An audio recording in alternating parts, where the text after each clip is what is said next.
Some significant news happening this week in the world of Xbox. I want to start and discuss this. So, for the second time in, 3 or 4 months, the Xbox division of Microsoft has a new boss.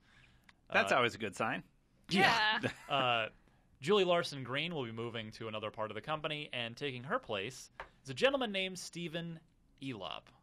And he, if that name sounds a little familiar, he was in the running for CEO of the entire company before he was just denied. Like, nope. But he ran Nokia, and he came over as part of the Nokia acquisition that Microsoft made. That was great, wasn't it? I wasn't gonna say anything. I'm gonna own it. Yeah, I'm just gonna embrace it. But anyway, so Stephen Elop is now the head of the Xbox division, and that has some Xbox fans a little concerned. Yeah, for more than one reason.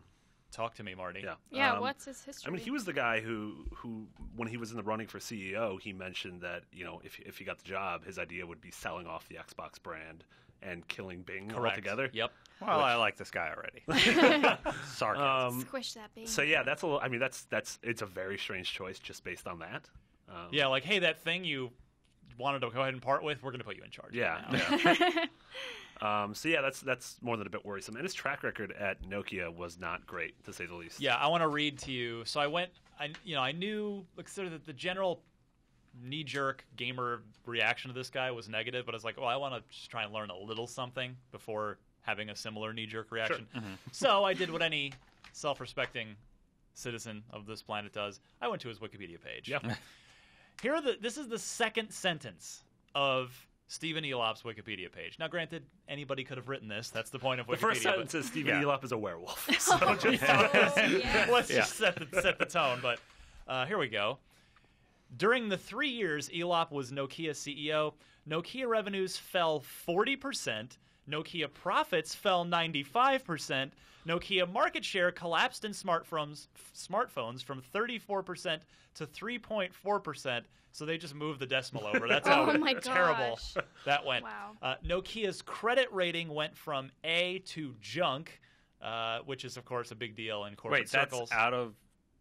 Really? This is in the 3 years that he was From running. A to junk. Is junk an Sailing. actual rating? That's or what is I'm that thinking. I'm like, So That's an yeah, actual actually term. said okay. junk rating. Wow. Like I know Sony's was downgraded at some point last year, but I don't think it was to junk. Yeah.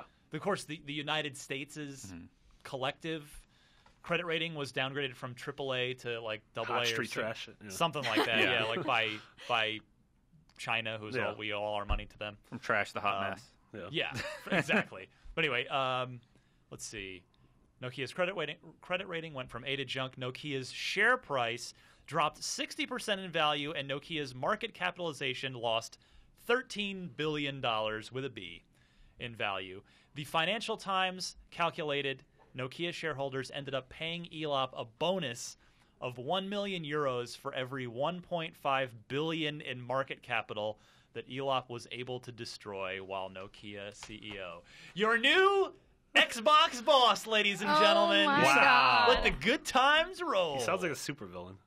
Kinda. I wonder if everybody over there is just like terrified. Well, so Or to be I'd be honest, stressed if this guy was the boss. to be honest, like companies are very complicated, and he is not the single-handed reason all of this happened. no, there's but a lot of things that a work good good. the difference between a CEO can make the difference between a really good company and a really bad one. Look at Apple. When After they bombed. when they got rid of Yeah. Steve Jobs, Yeah. and then when they brought him back, Yeah, look that's what true. happened. I Yeah. mean, he did not personally invent the iPod or iTunes, but he led that vision. He set that vision. And Microsoft, of course, badly wants to be Apple. So, this guy is not in charge of the entire company, but he is in charge of. And the point I want to make here is that, for a guy that said he wanted to that he would strongly consider selling off the Xbox brand. Yeah, when you stroll in, you're like, let's kill Xbox and Bing. But the the two thing things is, Microsoft's been pushing, and then you give the guy a title like the one they've given him. It's a little scary. Disconcerting. Microsoft's a very successful company, but I think we could all agree that Xbox is by far the coolest brand they have. Yeah. Windows, Office, Zune. Yeah. And like now that Google's doing Google Drive, I mean that puts Microsoft at a disadvantage for the other OneDrive, software. SkyDrive, whatever the hell they're calling it this week. Yeah. But yeah, like nobody under 30 thinks Microsoft is cool without Xbox. Like if he sells off Xbox or whatever. So it's just it seems like, I mean, this guy. Everyone loves Windows 8. There has to be something that they see in him. Yeah. That makes them think he's capable because. But then again, companies aren't known for making great decisions all the time.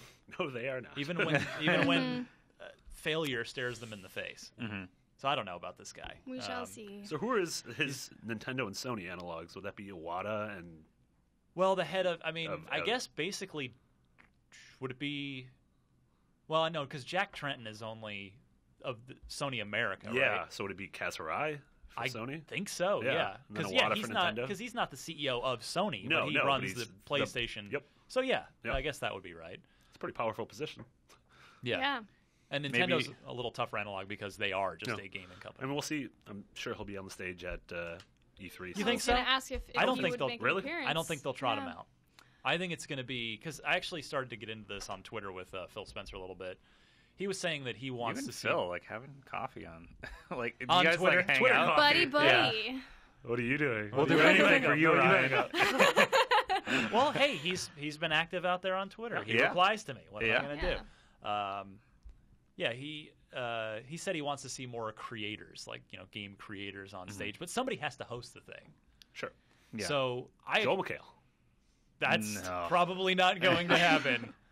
But you can see Jeff Keighley would just be squirming in his seat during that whole better. Raven. Finally, someone else is under the. Feel my pain.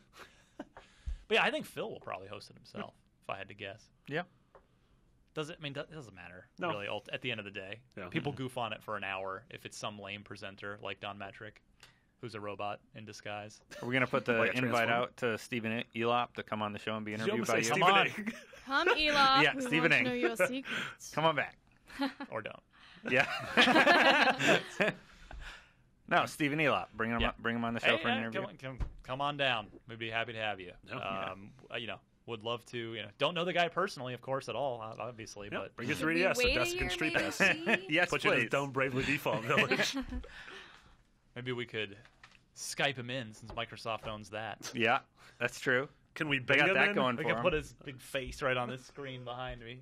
I think after the way We we could talked do about that. this episode, that is 100% Well, not going to happen. but at the same time, Hey, we have no confidence in you. How do you respond to that? Well- Give me a chance. Well, you already screwed up everything else. You judge. You Wow. That was a really harsh, imaginary interview. Destin with the hard-hitting questions. But yeah, you judge a guy in a prominent On his track corporate record. position like this. You Yeah. judge him on his track record. Sure. His track record sucks. What else are we supposed to think of him? Yeah. Yeah. Sorry, Steven.